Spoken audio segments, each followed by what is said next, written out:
Bienvenue dans votre émission Autrement dit. C'est pour nous une joie de vous recevoir afin de continuer à étudier la parole de Dieu autour d'une nouvelle réflexion sur le livre par excellence, la parole de Dieu, la Bible. Ce livre n'est pas toujours simple à comprendre parce qu'il y a des allusions, des symboles, des images qui peuvent parfois effrayer. Mais nous allons tenter tout au long de ce trimestre d'apprendre à mieux appréhender ce livre afin de découvrir les vérités peut-être qui y sont cachées et de connaître la façon de décoder ce qui peut paraître aujourd'hui difficile à vous qui nous regardez en ce moment. Pour cela, nous allons recevoir aujourd'hui Bruno. Bienvenue Bruno. Merci. Et Michael. Bienvenue Michael. Merci. Nous allons débuter cette réflexion autour des grands principes de compréhension de la prophétie biblique. La première question que j'aimerais poser à Michael est la suivante. La Bible, est-ce un livre du passé, du présent ou du futur? Non, ce livre, la Bible reste d'actualité. Elle reste d'actualité et je crois et je suis persuadé qu'elle a traversé les temps et elle traversera le temps et elle restera toujours d'actualité. Donc, un livre qui, on va dire, a été écrit sur 1600 ans avec de nombreux auteurs qui ne sont pour la plupart pas rencontrés. Bruno, la Bible, c'est un livre d'histoire, un livre de culture, un livre de religion, un livre de spiritualité. Mais c'est quoi, en fait, la Bible? On peut dire que c'est tout ça. On trouve de l'histoire, on trouve de la spiritualité, on trouve tout ce que tu as dit là, en fait. Et c'est ce qui fait qu'en fait, on parle souvent de la Bible comme un livre, mais en fait, la Bible, c'est une bibliothèque, une petite bibliothèque, en fait. Donc, on trouve tout ce que tu as dit et plus encore. Une bibliothèque de 66 livres que nous allons essayer de découvrir en nous plongeant justement au cœur du texte.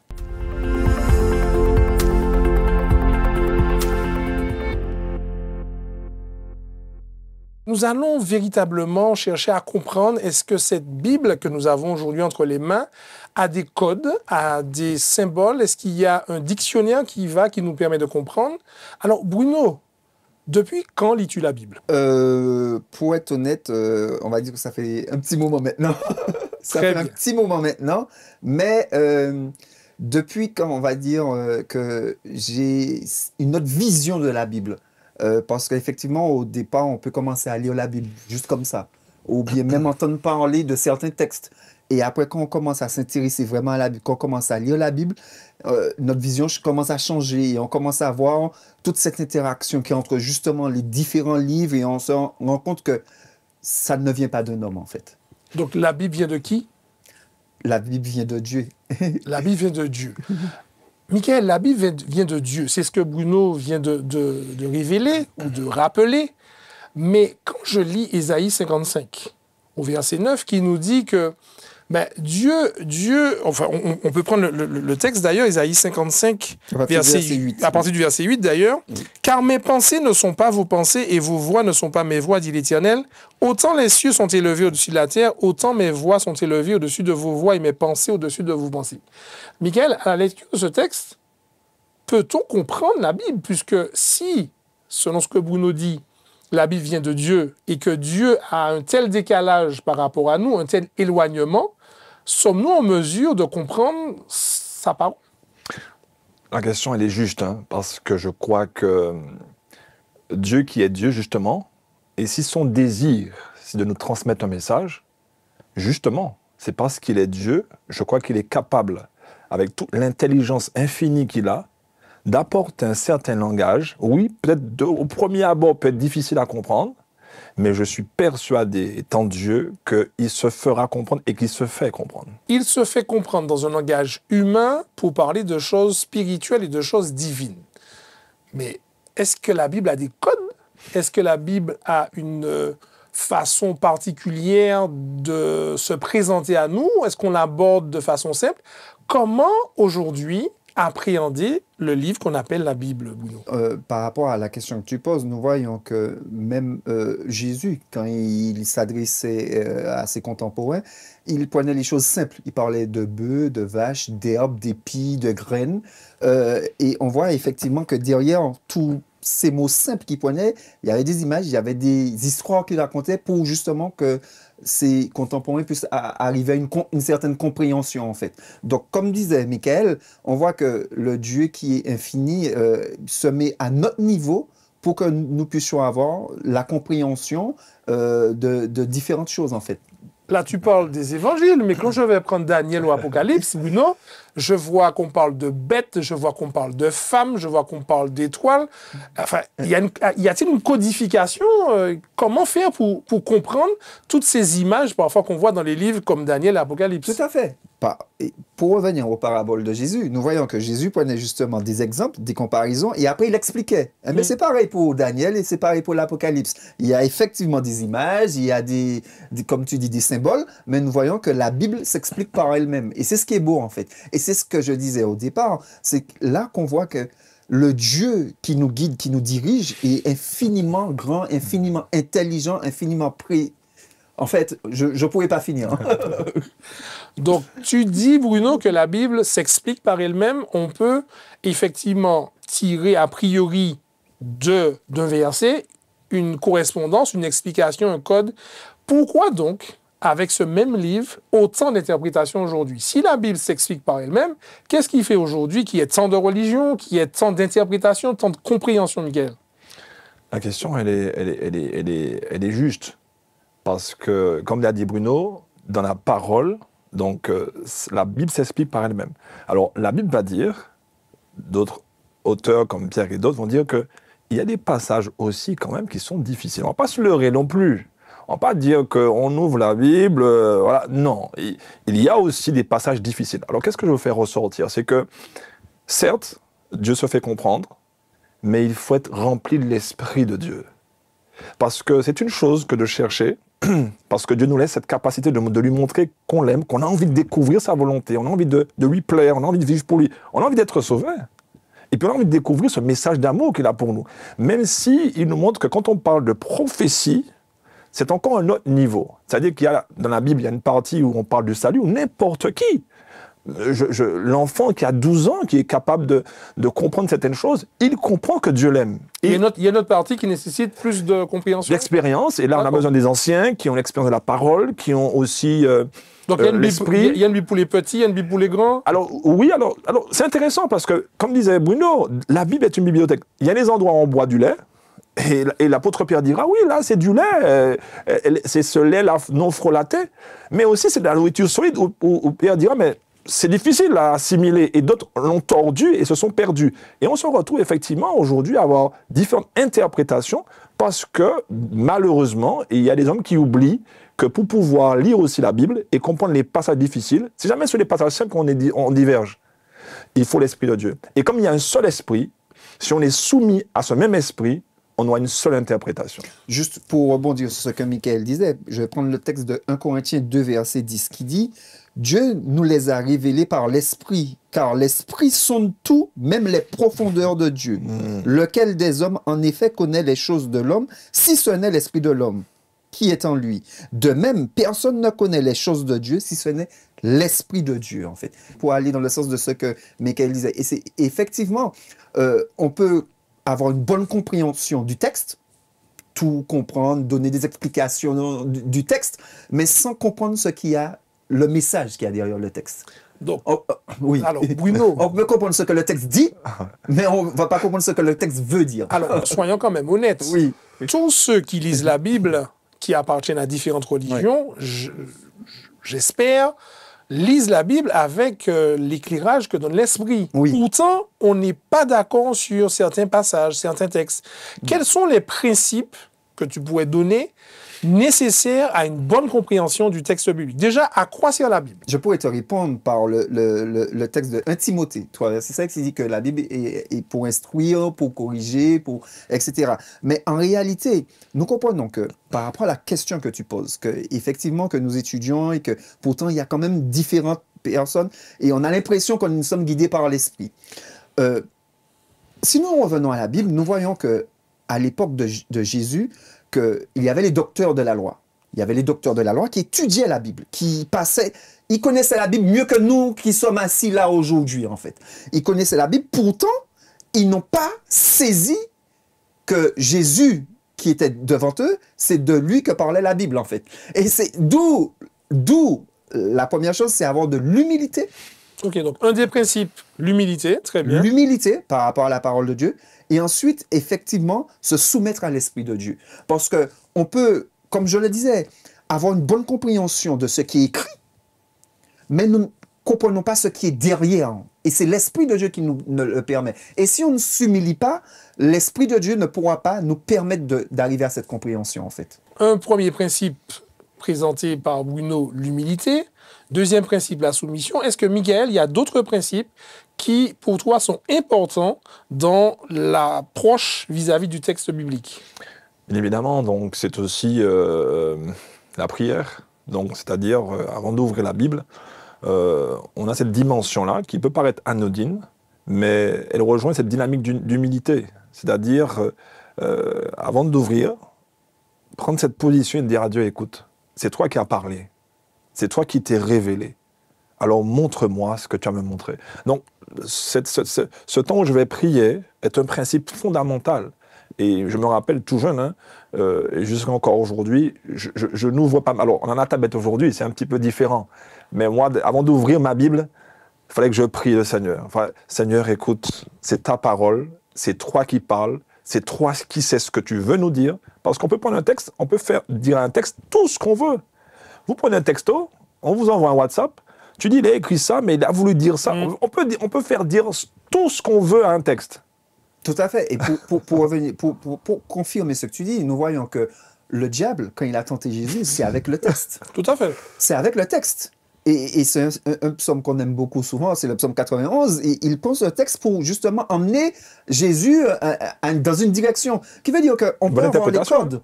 On peut avoir les codes, on peut avoir les bonnes choses, mais si nous ne sommes pas guidés par l'Esprit de Dieu, en fait, nous allons aller à contresens, en fait. Comme tu disais, Bruno, le diable a fait une bonne interprétation. Enfin, il a cité les Écritures.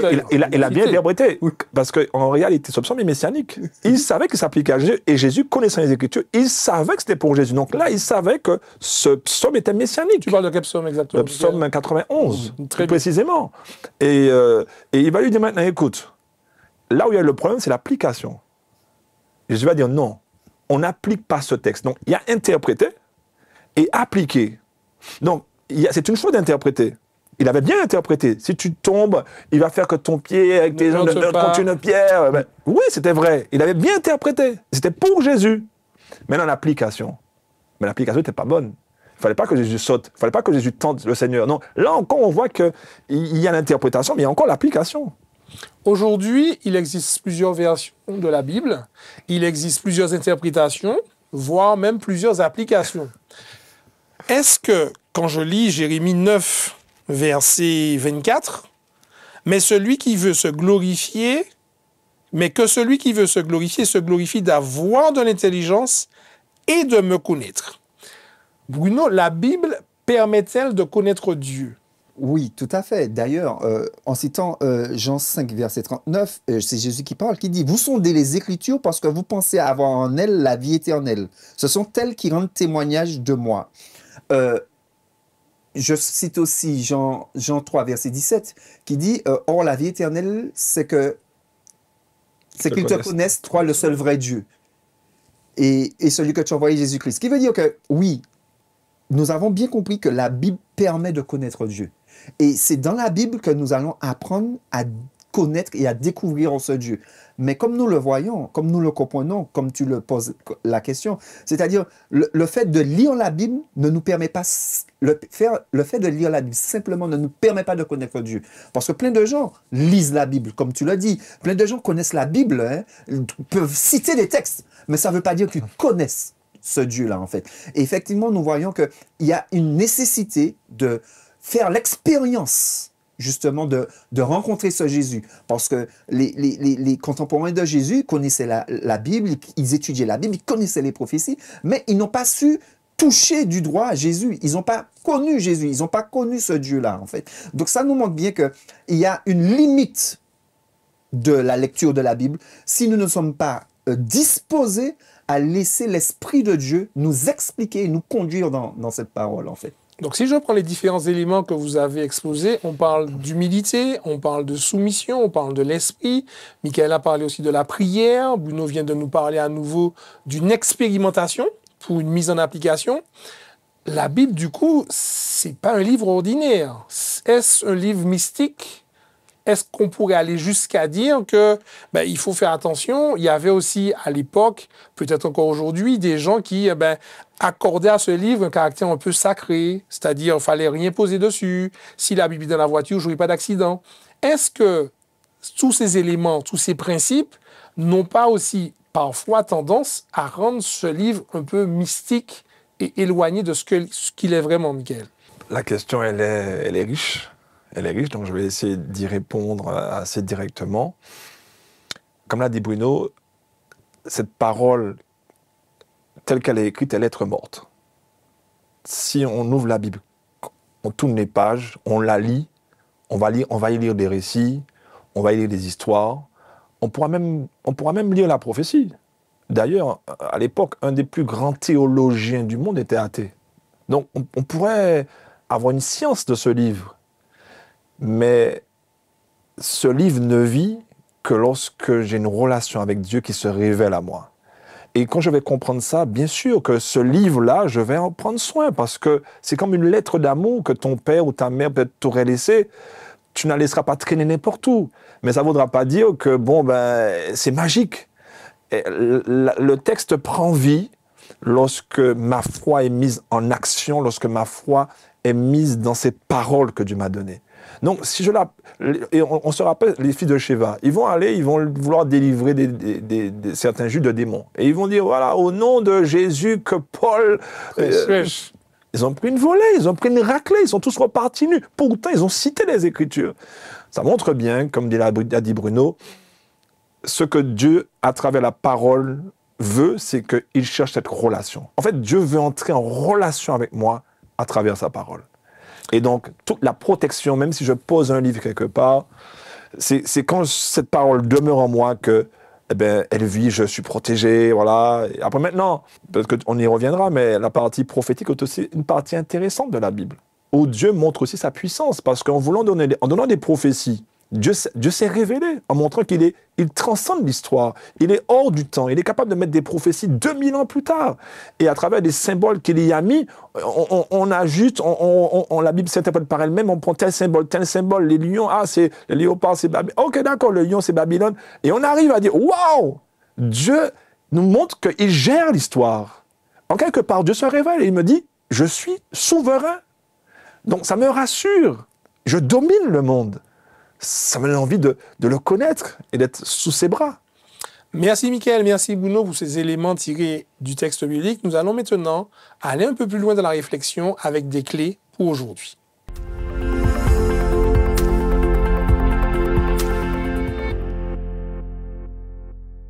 Bruno, la Bible est un livre universel. Le livre le plus répandu, le plus traduit aujourd'hui. D'autres livres viennent graviter autour de la Bible. Des livres de théologiens, de renom parfois, des livres inspirés de prophètes ou de prophétesses. Comment ne pas se tromper entre tous ces écrits qui pourraient graviter autour de la Bible et le texte biblique? Y a-t-il un risque, à un moment donné, d'édulcorer le message véhiculé par la Bible?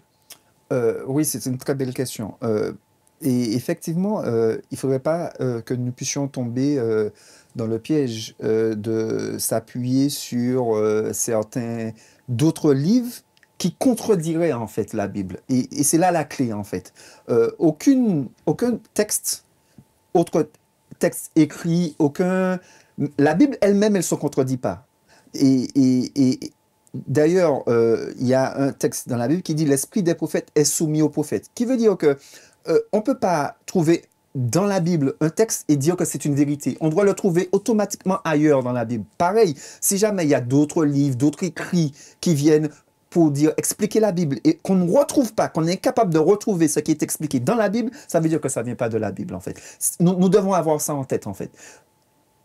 La Bible, c'est ce que Dieu nous a laissé pour avoir toute la compréhension nécessaire. Maintenant, bien sûr, il peut y avoir d'autres livres qui puisse nous guider, nous permettre d'avoir des perceptions qu'on n'aurait pas vues, en fait, de nous-mêmes, dans une lecture, en fait. Et justement, le but, c'est d'aller retourner dans la Bible et de vérifier, en fait, si effectivement cette théorie ou cet énoncé est véridique. Mais la base, c'est solo scriptura, c'est la Bible seule, c'est celle qui doit nous guider et être le dernier rempart, le dernier mot. C'est la Bible, le dernier mot. Michael, un homme disait un jour qu'il avait été dans un concours et on lui a demandé de réciter le psaume 23. C'était un orateur émérite, il a récité le psaume 23, la salle a applaudi. Et on a demandé à un vieil homme qui était assis un peu en retrait de venir réciter le psaume 23. Et il a récité le psaume 23 un peu balbutiant. Et à la fin, la foule s'est levée, les gens étaient en pleurs. Et quand on a posé la question au premier, mais qu'est-ce qui s'est passé? Vous, les gens applaudissent. Il a répondu, cet homme, moi j'ai récité le psaume 23. J'ai récité le psaume du bon berger. Mais cet homme connaît le bon berger. Comment aujourd'hui, parce que tu en as parlé à plusieurs reprises, Michael, faire de la Bible une réalité dans notre vie de façon concrète? Est-ce que toi, aujourd'hui, tu cites la Bible toute la journée? Est-ce que quand tu parles aux gens, c'est à coup de textes bibliques? Comment fais-tu pour que la Bible devienne une réalité dans ta vie? La question, elle est belle. Comme a dit Bruno, on a de très belles questions. Merci, Dominique. Michael. Mais oui, tout à fait. Je crois que quand on parle des symboles et autres, je crois que le symbole du berger dans la Bible est très très fort. Parce que Jésus prend ce symbole-là pour parler de lui comme étant le bon berger. Et donc, en tant que symbole fort, je crois qu'il prend soin de moi. Et quand il prend soin de moi, c'est pour que je puisse porter du fruit. Parce qu'un mouton, en général, ben, on se sert de la laine, de tout ce qui va avec. Donc, en quelque part, ce berger qui prend soin de moi me permet non seulement de partager ce qu'il fait pour moi, comment il prend soin de moi, mais il me demande, moi, d'être aussi une bénédiction pour les autres, sans parler, être au service. Donc, ma manière de vivre, ma manière de parler aux autres, ma manière de montrer que je suis prêt au service, la manière dont je fonctionne, j'interagis avec les autres, montre que le berger prend soin de moi. Et que, en d'autres termes, puisque Jésus prend cette image, la grâce de Dieu, elle agit en moi. Parce que lorsque Dieu m'a tiré des griffes du diable, il m'a tiré de la mort, eh bien, il fait de ma vie quelque chose de formidable.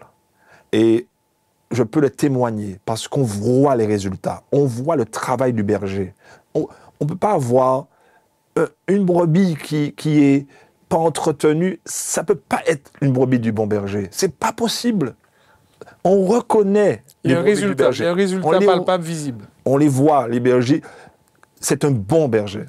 Par rapport, et ce sera la dernière question, Bruno, à ce que Michael vient de dire, que pourrais-tu dire à quelqu'un qui aujourd'hui hésite encore à lire la Bible ou à croire dans la Bible? Aujourd'hui, je pense que nous avons tout essayé dans le monde. Sincèrement, aujourd'hui, nous sommes prêts à tout essayer toutes sortes de choses. Et il faudrait essayer la Bible. Il faudrait essayer Dieu. Il faudrait essayer Dieu et expérimenter justement le fait de lire la Bible et de voir comment ça change. Dernièrement, et je serai très court, j'ai eu un ami qui me disait, Bruno, sincèrement, avant, je croyais moyennement, on va dire, en Dieu. Je croyais moyennement en Dieu. Mais depuis que j'ai eu certaines expériences dans ma vie et que j'ai essayé Dieu, j'ai commencé à lire la Bible, il m'a dit, Bruno, franchement, j'ai commencé trop tard. Je n'arrive plus. Je lis la Bible jusqu'à 2 heures du matin parce que comme si je veux rattraper mon retard, en fait. Et ça ne s'explique pas. Ça s'expérimente. Expérimentez la parole de Dieu et vous allez rencontrer Jésus. Merci Bruno, merci Michael. J'espère que vous aussi, vous avez pu apprécier ce moment autour de cette introduction sur les images, les symboles, les grands principes de la Bible et que vous aussi, vous commencerez à lire ce livre merveilleux. Nous vous remercions d'avoir suivi cette émission. Nous vous invitons à la partager avec vos amis et nous vous donnons rendez-vous pour une prochaine émission d'Autrement dit.